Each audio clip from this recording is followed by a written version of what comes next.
بسم اللہ الرحمن الرحیم حامدا و مصلیٰ اما بعد۔ معزز طلباء کرام، ہم نے مراحل الاربعہ کے گزشتہ سبق میں فعل ماضی کے بیان کا آغاز کیا، جس میں ہم نے فعل ماضی کی تعریف، اس کی گردان، اس کی بنا کے بارے میں بالتفصیل پڑھا۔ آج کے سبق میں ہم فعل ماضی کے استعمال کی کیفیت کا آغاز کر رہے ہیں۔ فعل ماضی جو ہے اس کا استعمال کس طرح ہوتا ہے اور ایسا کیوں ہے۔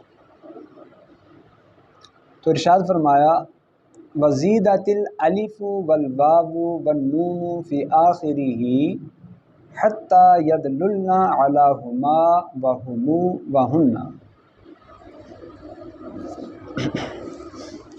اب یہ گردان ملاحظہ فرمائیں تاکہ اس پر آگے بات ہو سکے۔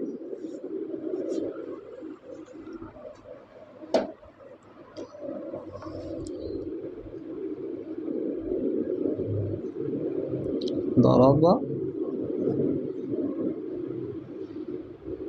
ضربا ضربو ضربت ضربتا ضربنا۔ یہاں تک اس سبق میں ہم یہاں تک بحث کریں گے۔ فرمایا کہ الف، واو اور نون اس کا ماضی کے آخر میں اضافہ کیا گیا۔ کہاں کہاں؟ ضربا، ضربتا، ان دونوں میں کیا ہے؟ الف۔ ضربو میں کیا ہے؟ اور ضربنا میں کیا ہے؟ نون۔ اب یہی سوال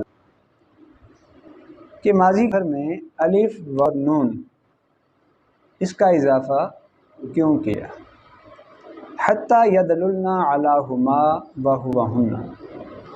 اس عبارت سے غرض ماتن اسی سوال کا جواب یا اسی دعوے کی دلیل، اسی حکم کی علت بیان کرنا۔ دراصل ضربا کے اندر الف کا اضافہ اس لیے کیا گیا تاکہ یہ ہما ضمیر پر دلالت کرے۔ چونکہ ہما میں الف ہے لہذا ضربا میں بھی الف آ گیا۔ یہ تثنیہ کی ضمیر ہے، تثنیہ کے صیغے میں ادھر بھی الف آ گیا۔ ضربو میں واو کا ذکر کیوں کیا گیا؟ تاکہ یہ ہمو پر دلالت کرے۔ کس پر؟ ہمو۔ اور ہمو یہ جمع کی ضمیر ہے، اس میں واو ہے لہذا ادھر بھی واو آ گیا۔ اور ضربنا میں نون کا اضافہ اس لیے کیا گیا تاکہ یہ ہنہ ضمیر پر دلالت کرے۔ ادھر نون ہے تو ادھر بھی نون کا، تاکہ یہ اس ضمیر پر دلالت کر دے۔ تو الف، واو اور نون ماضی کے آخر میں بڑھانے کی وجہ علت بیان کر دی۔ الف اس لیے تاکہ ہما ضمیر پر دلالت کرے، تثنیہ کے دونوں صیغوں میں۔ واو اس لیے تاکہ ہم ضمیر پر، جس کی اصل ہمو ہے، اور نون اس لیے تاکہ ہنہ ضمیر پر دلالت کرے۔ آگے ارشاد فرمایا وَضُمَّ الْبَاءُ فِي ضَرَبُوا لِأَجْلِ الْوَاوِ۔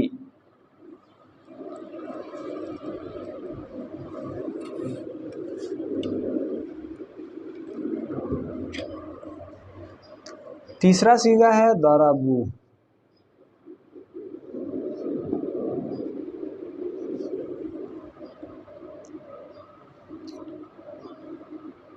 ضربوا میں با کو ضمہ دیا گیا ہے۔ سوال یہ پیدا ہوا، ابھی ہم نے پچھلے سبق میں یہ بات پڑھی کہ ماضی میں اصل بنا ہے، حرکت پر بنا ہے، اور وہ حرکت فتح ہے۔ جب ماضی مبنی بر فتح ہے تو پھر ضمہ کیوں آیا؟ دارابو میں با پر ضمہ کیوں آ رہا ہے؟ دارابا میں تو نہیں ہے، پہلا سیکھا ہے دارابا، ادھر یہ فتح پر مبنی ہے، تو ادھر دارابو میں پھر با پر ضمہ کیوں؟ اس کا جواب دیا لِأَجْلِ الْوَاوِ، دراصل اس با پر ضمہ کس وجہ سے ہے؟ واو کی وجہ سے۔ کس کی وجہ سے؟ واو کی وجہ سے، چونکہ واو جو ہے ما قبل ضمہ کا تقاضا کرتی ہے، تو اسی واو کی مناسبت سے کیا کیا گیا؟ با کو ضمہ دے دیا گیا۔ اچھا جی، بخلاف رموا لأن المیم لیست بما قبلها، لیکن یہاں اس جواب پر ایک اعتراض کھڑا ہو گیا۔ وہ اعتراض کیا؟ آپ نے ارشاد فرمایا با کو ضمہ اس لیے دیا کیونکہ یہ واو کا ماقبل ہے، اور واو کا ماقبل، واو اپنے ماقبل میں ضمہ کا تقاضا کرتی ہے، اس لیے با کو ضمہ دے دیا گیا۔ ہم آپ کو مثال دکھاتے ہیں، رمو، یہاں واو کا ماقبل میم ہے، آپ کے اس بیان کے مطابق ہونا تو یہ چاہیے کہ میم پر ضمہ ہے، رمو کی بجائے کیا ہونا چاہیے؟ رمو، لیکن رمو نہیں آتا، یہ تو رمو استعمال ہوتا ہے، تو یہاں بھی واو کا ماقبل میم ہے، اس پہ ضمہ آنا چاہیے، فتح کیوں آ رہا ہے؟ اس کا جواب دیا لِأَنَّ الْمِیمَ لَيْسَتْ بِمَا قَبْلَهَا، رمو میں جو میم ہے یہ حقیقت میں واو کا ماقبل نہیں ہے، اصل میں تھا راما یو، واو کا ماقبل تھا یا، واو کا ماقبل کیا تھا؟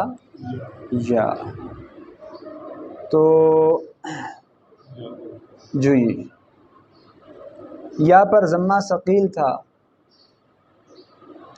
ساکن کیا، یا اور واو میں اجتماع ساکنین ہوا تو یا کو گرا دیا، تو پیچھے کیا رہ گیا؟ رمو، لہذا رمو کو لے کر دارابو میں جو با پہ ضمہ ہے اس پر اعتراض نہیں کیا جا سکتا۔ بات واضح ہو گئی؟ جی اچھا جی،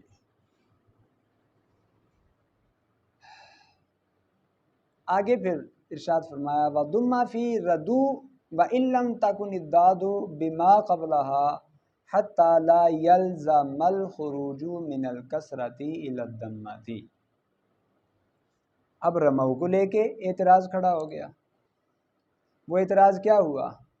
حضرت آپ نے یہاں ارشاد فرمایا کہ یہ جو میم ہے یہ واو کا ماقبل نہیں، اس لیے اس پر فتح آ گیا، ضمہ نہیں آیا۔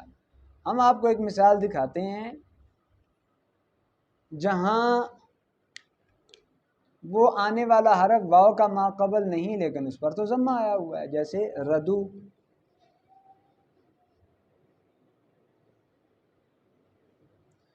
اب اس میں یہ جو ضاد ہے یہ واو کا ماقبل نہیں ہے، لیکن اس کے باوجود ضاد پہ کیا ہے؟ ضمہ ہے۔ کیوں؟ اگر یہاں ردو میں ضمہ آ سکتا ہے تو رمو میں کیوں نہیں آ سکتا؟ تو اس کا جواب یہ دیا ردو میں ضمہ آنے کی اور وجہ ہے، اور وہ کیا ہے؟ ردو اصل میں ہے راضی یو، اب یا پر ضمہ ثقیل ساکن کیا، یا اور واو میں اجتماع ساکنین کی وجہ سے یا گر گیا، پیچھے کیا رہ گیا؟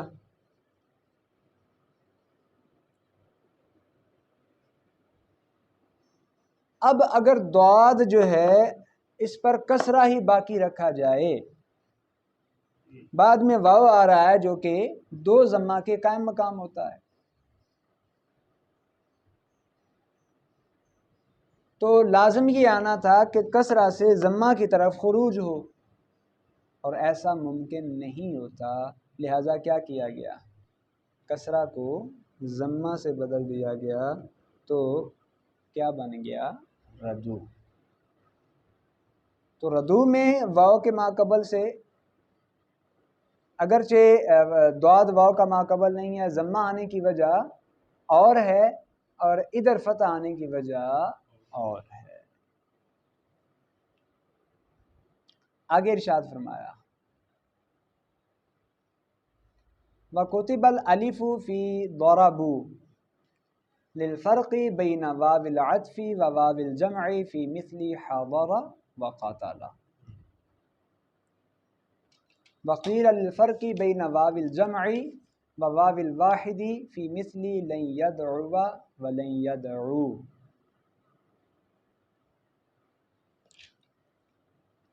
اچھا جی، پھر ایک اور سوال،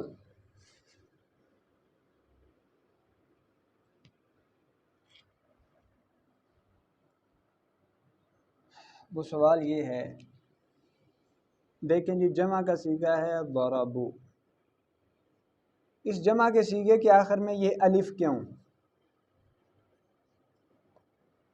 الف کیوں لکھا جاتا ہے؟ اس کے دو جواب دیے ہیں۔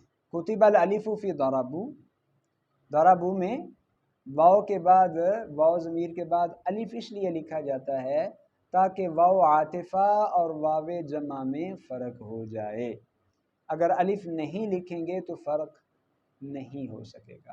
مثلا ایک طرف یہ ضربوا، دوسری طرف ہمارے پاس مثال ہے حضر وقاتل۔ اب اگر الف جمع کے صیغے میں رائج نہ ہو تو پتہ نہیں چلے گا اسے ہم نے حادا را پڑھنا ہے یا حادا رو پڑھنا ہے، یہ مفرد کا صیغہ ہے یا جمع کا۔ لیکن چونکہ الف علامت ہے جو کہ یہاں موجود نہیں جمع کی، تو اس کو کیا پڑھا جائے گا، مفرد کا صیغہ حضر وقاتل۔ پتہ یہ چل جائے گا کہ یہ واو جمع نہیں بلکہ کیا ہے، واو عاطفہ ہے۔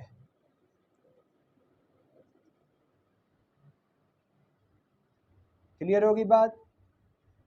تو الف کیوں لکھا جاتا ہے؟ تاکہ واو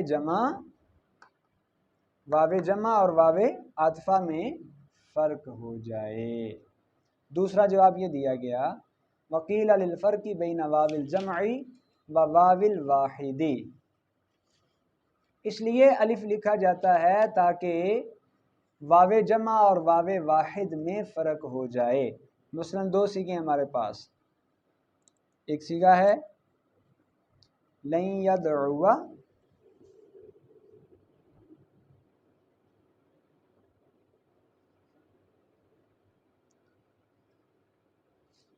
دوسرا صیغہ ہے لن یدعو۔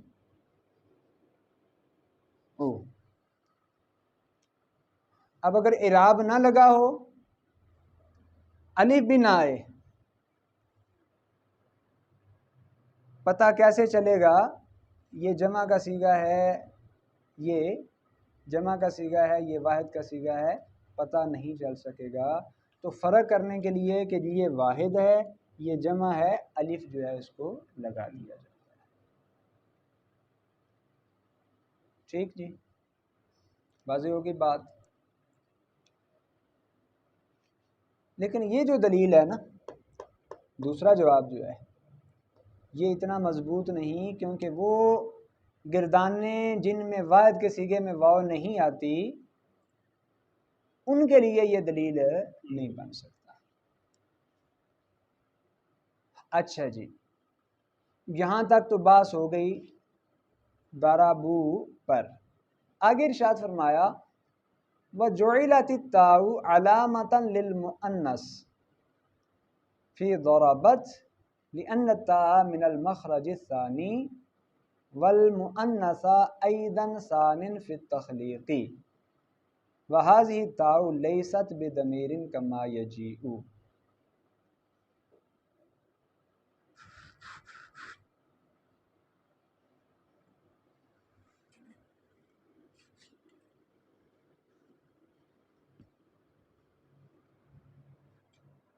گردان کا چوتھا سیغہ ہے دورہ بط۔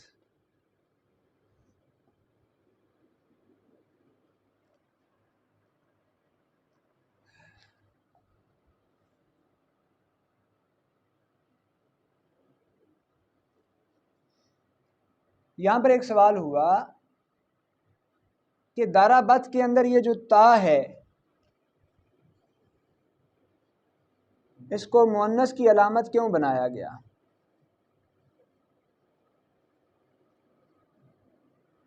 دارا بط میں تا جو ہے یہ مؤنث کی علامت کیوں ہے؟ اس کو مؤنث کے لیے خاص کیوں کیا گیا؟ مؤنث کی علامت کے طور پر کیوں لے گیا ہے؟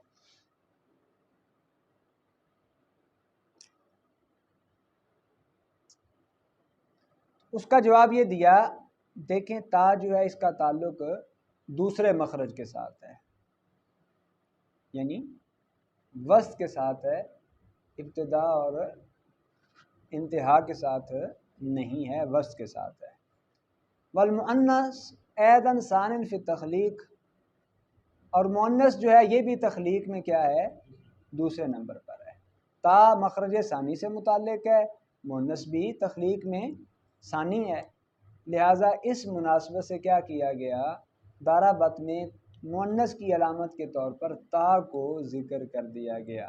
تخلیق میں مؤنث ثانی کیسے ہے؟ پہلے حضرت آدم علیہ السلام کو پیدا کیا گیا اور پھر بعد میں حضرت حوا سلام اللہ علیہا، تو مؤنث تخلیق میں بعد میں ہوئی، لہٰذا ادھر صیغے کے اندر جو ہے تا جو ہے اس کو مؤنث کی علامت بنا دیا گیا، کیونکہ یہ بھی کیا ہے؟ مخرج ثانی سے ہے، تو دونوں میں ثانی ہونے کے اعتبار سے مشابہت اور مناسبت موجود ہے۔ وہذہ تاء لیست بضمیر کما یجیء، اب اس تا کے بارے میں یہ بیان فرما دیا جیسے دارا با میں الف، دارا بو میں واو، یہ ضمیر ہے، تو دارا بط میں یہ وہم ہو سکتا تھا کہ شاید تا بھی ضمیر ہے، اس وہم کا ازالہ کر دیا، ھذہ تاء لیست بضمیر کما یجیء۔ اس تا کو ضمیر نہ سمجھ لیا جائے جیسے کہ آگے آ رہا ہے، بلکہ یہ تا محض تانیث کی علامت ہے۔